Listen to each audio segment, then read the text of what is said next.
বিতর্কের ১৬ কলা পূরণে ফিক্সিং বিতর্কটাই বাকি ছিল ফারুক আহমেদের বিপিএলের, তবে সেটাও পূর্ণতা পাচ্ছে। অভিযোগ ছিল আগেই, এবার সেসব অভিযোগ দুয়ে দুয়ে চার মিলাচ্ছে।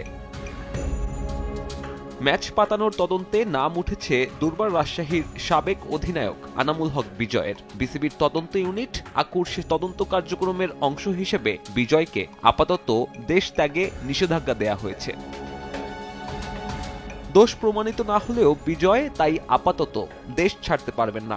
ইমিগ্রেশন ইউনিটকে এ বিষয়ে জানানো হয়েছে। তদন্তের স্বার্থে বিজয়কে তাই এখন দেশেই থাকতে হবে। দেশ ছাড়ার নিষেধাজ্ঞায় বিজয়ের সঙ্গে আরও কয়েকজনের নাম থাকার গুঞ্জন রয়েছে।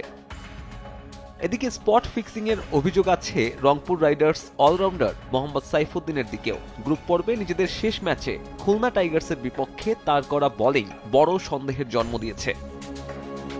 ইনিংসের ১৩ আর ১৭ নম্বর ওভারে সাইফুদ্দিন নো বল করেছেন ৪টা, সবগুলোই ছিল স্টেপিং ওভার দ্য লাইন। ওই স্পেলই আতশ কাচের নিচে ঠেলে দিয়েছে এই অলরাউন্ডারকে।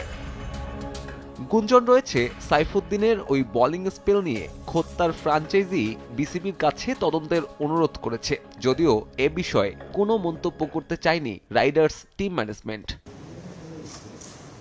শনিবার বিসিবি কর্মকর্তা আর আকুর সদস্যদের সঙ্গে হোম অফ ক্রিকেটে দেখা করবেন কয়েকজন ক্রিকেটার, ফ্র্যাঞ্চাইজি মালিক আর কিছু গণমাধ্যম কর্মী। সেখানে আলোচনায় থাকবে ফিক্সিং ইস্যু।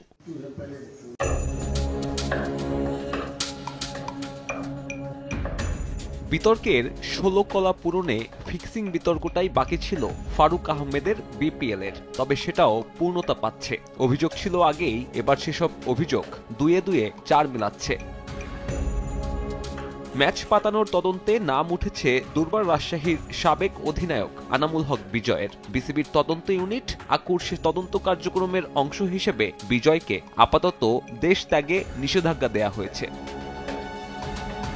দোষ প্রমাণিত না হলেও বিজয় তাই আপাতত দেশ ছাড়তে পারবেন না। ইমিগ্রেশন ইউনিটকে এ বিষয়ে জানানো হয়েছে। তদন্তের স্বার্থে বিজয়কে তাই এখন দেশেই থাকতে হবে। দেশ ছাড়ার নিষেধাজ্ঞায় বিজয়ের সঙ্গে আরও কয়েকজনের নাম থাকার গুঞ্জন রয়েছে। এদিকে স্পট ফিক্সিং এর অভিযোগ আছে রংপুর রাইডার্স অলরাউন্ডার মোহাম্মদ সাইফুদ্দিনের দিকেও। গ্রুপ পর্বে নিজেদের শেষ ম্যাচে খুলনা টাইগার্সের বিপক্ষে তার করা বোলিং বড় সন্দেহের জন্ম দিয়েছে। ইনিংসের ১৩ আর ১৭ নম্বর ওভারে সাইফুদ্দিন নো বল করেছেন ৪টা, সবগুলোই ছিল স্টেপিং ওভার দ্য লাইন। ওই স্পেলই আতশ কাচের নিচে ঠেলে দিয়েছে এই অলরাউন্ডারকে। গুঞ্জন রয়েছে সাইফুদ্দিনের ওই বোলিং স্পেল নিয়ে খোদ তার ফ্র্যাঞ্চাইজি বিসিবির কাছে তদন্তের